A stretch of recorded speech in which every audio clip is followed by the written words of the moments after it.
गोर लगै छी समस्त मिथिलावासी के। हम झा मैथिली मुन्नी आइ हम फेर एकटा बिषहरी के गीत लऽ कऽ एलहुँ। एखन सावन चलैया आ 15 दिन पूजा होइया अपना सबके बिषहरी के पबनैतिन सबके। तऽ आउ सुनाबी अपने सबके बिषहरी के गीत। गलती जे बुझायत से माफ करब। आशा करै छी जे अपने सब पूरा गीत सुनब। तऽ आउ शुरू करी।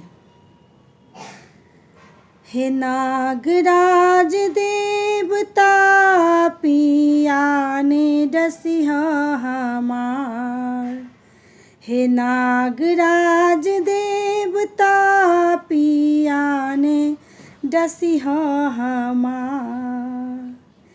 सिंदूर घोरी घोरी बिषहरी पारब। सिंदूर घोरी घोरी बिषहरी पारब। महिमा तोहर छपार। हे नागराज देवता पिया ने डसिहा हमार।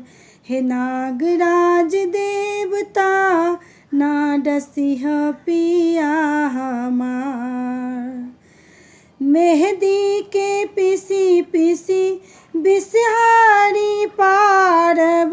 मेहंदी के पीसी पीसी बिषहरी पारब। महिमा तोहर छपार।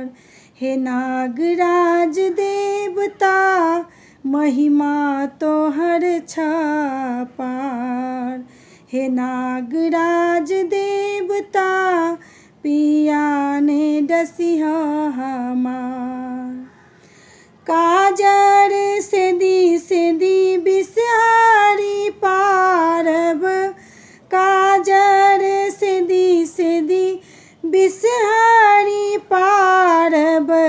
महिमा तोहर छपार। हे नागराज देवता महिमा तोहर छपार। हे नागराज देवता पिया ने डसिहा हमार।